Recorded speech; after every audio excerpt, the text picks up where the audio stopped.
My dear children, so far we discussed about how to define a function. A user-defined function may be of 4 types. Function with no arguments and no return type. Function with arguments but no return value. Function with arguments and return value. Function with no arguments but return value. Here 2 things are common: arguments and return value.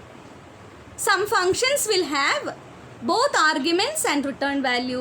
Some of them only having arguments. Some of them only having return value. Some of them not having any arguments and not having any return value. Let us understand each of the function type with example. In this example, I had given a function with no arguments and no return type. It is a simple function. Here, def is the keyword. Welcome is the function name. Look at the bracket which is followed by the function name.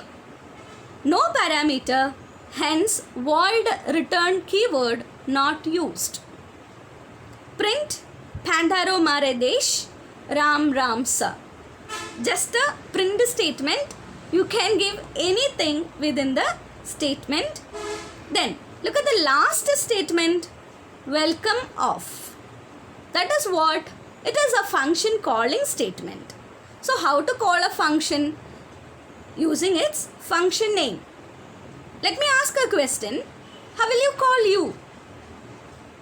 That is, or how can we use your identification?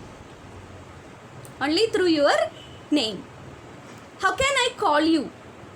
Using your name. That is, happens in the Python. Function can also be invoked or executed by calling its name. That is why we are saying function name must be unique. It will invoke welcome of to perform its action. So whenever the compiler reaches to the welcome of function calling statement, it will trigger or execute the function given in the body of the function. Look at the next function. Function with a parameter but no return value. Here I am giving a function. Parameters are given in the parenthesis separated by comma. Values are passed for the parameter at the time of function calling. My dear children, let me remind about 2 types of arguments. Here, def table num, NUM, is a formal parameter.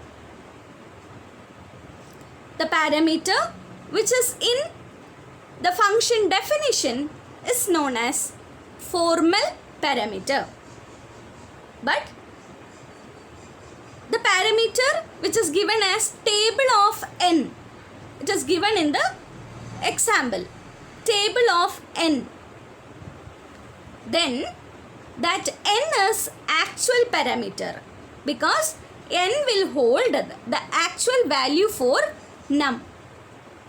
So I'll once again repeating, the parameters which are in the function definition is known as formal parameter, and the parameter which are in function calling is known as actual parameter. What happens here? From which statement the interpreter will execute the program? It will start from n equals int input of enter any number. The interpreter always starts its functioning only from main program. Then on the next statement, table of n.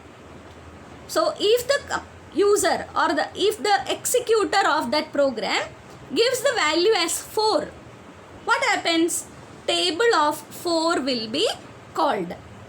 In the place of n, 4 will be substituted. The value for n will be copied into num. So what is the value of num here?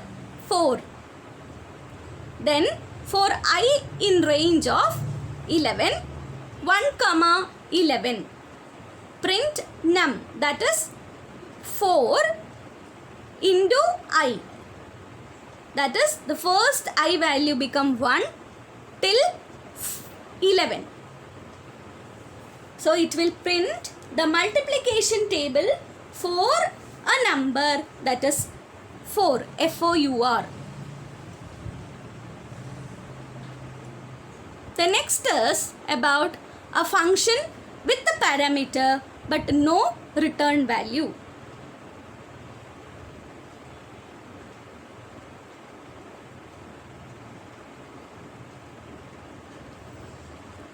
Here we are finding the average for a numbers. Here we are passing numbers n1, n2, n3, n4 for the function average. num1, num2, num3, num4. Could you please tell me about what is the formal parameters which I had given in the function? Yes, it is num1, num2, num3 and num4.